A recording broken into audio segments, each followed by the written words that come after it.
Send it over to City Hall because the mayor is going to talk about this topic. Let's listen in. Our request is clear. One, a plan and funding to deal with the 5,000 refugees that a lot of them are in our shelter right now.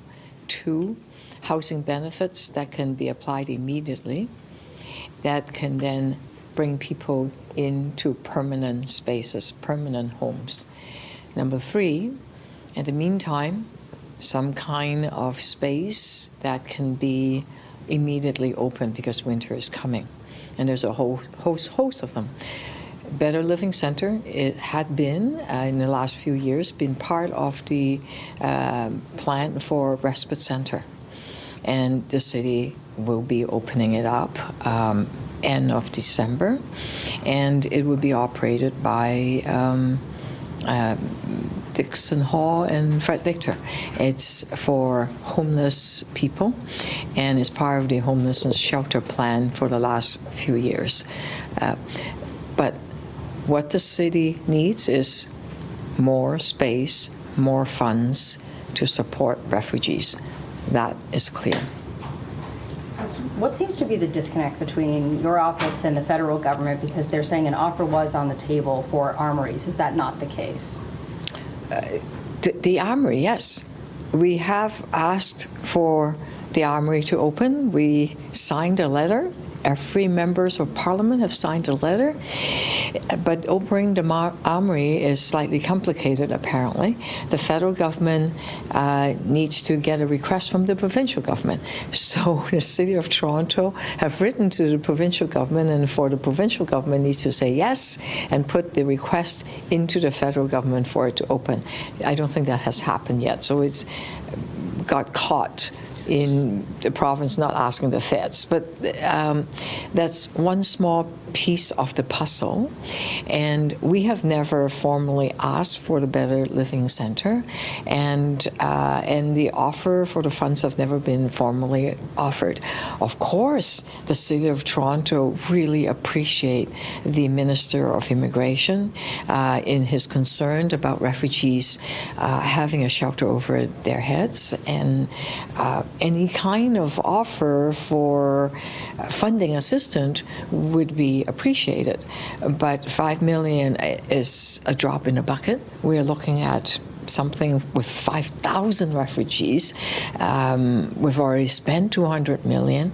It's going to be more as more and more refugees claimants are coming into the country. Your officials seem to be putting a lot on no formal request. And we were saying, well, look at Twitter. The federal minister is saying right there, $5 million.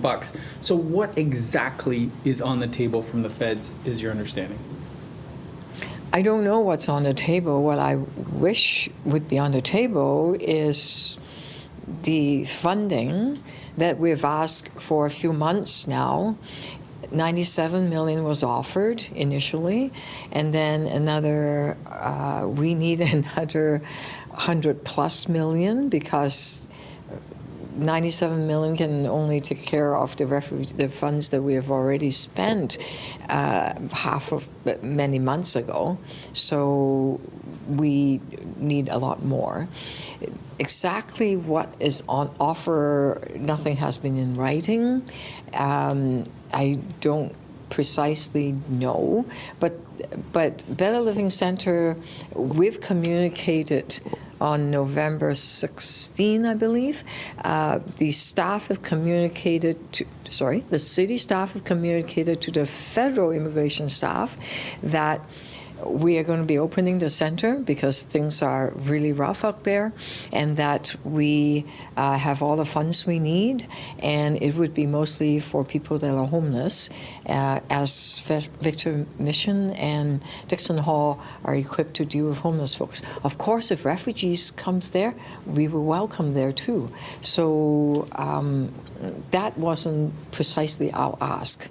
We're asking for housing benefits. We're asking for a comprehensive plan so we can deal with the 5,000 refugees that are arriving to Toronto. Just to follow up on that, though, just so I'm clear, the federal armory part, were you saying earlier that it's to sort of once the provincial letter goes in or request that you expect the federal government, like have they given you a signal that the armories will happen, or is that still a question mark?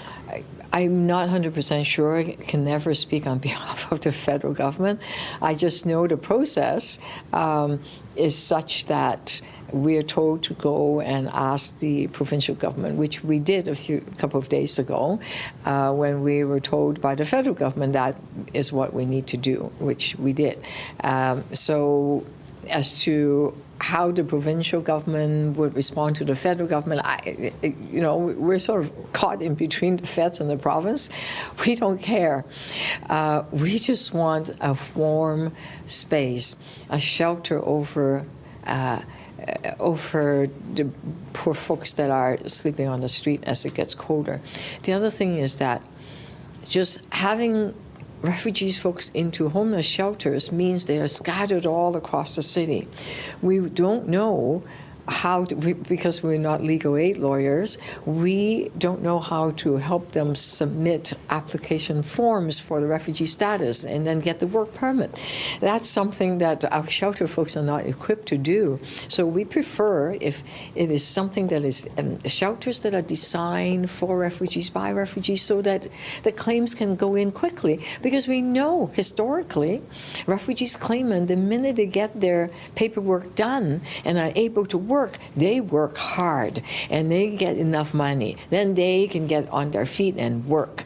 And then we no longer need to subsidize anyone. So that's the best way to go forward.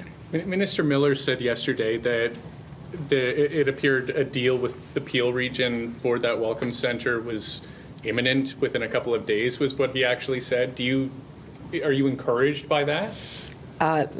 That would be a great news. That is part of what we've been talking about, a reception center, so people don't scatter to the refugees, as the homeless shelters all over the GTA.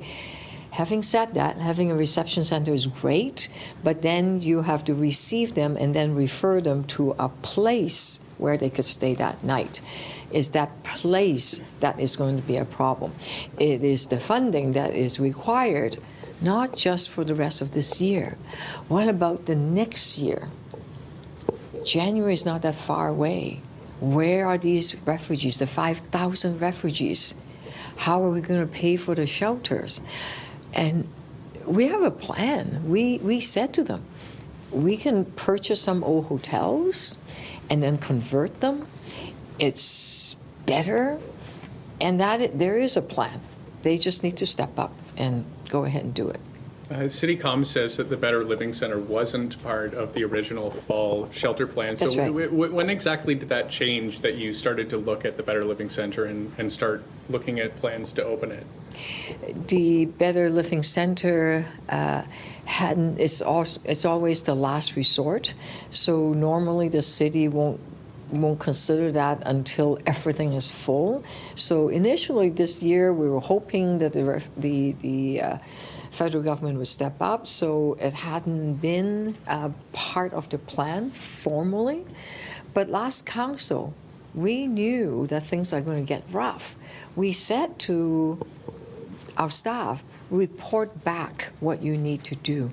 So the staff started asking Dixon Hall, Fred Victor Mission, and say, hey, what's happening out in the street? Do you think we need to open it?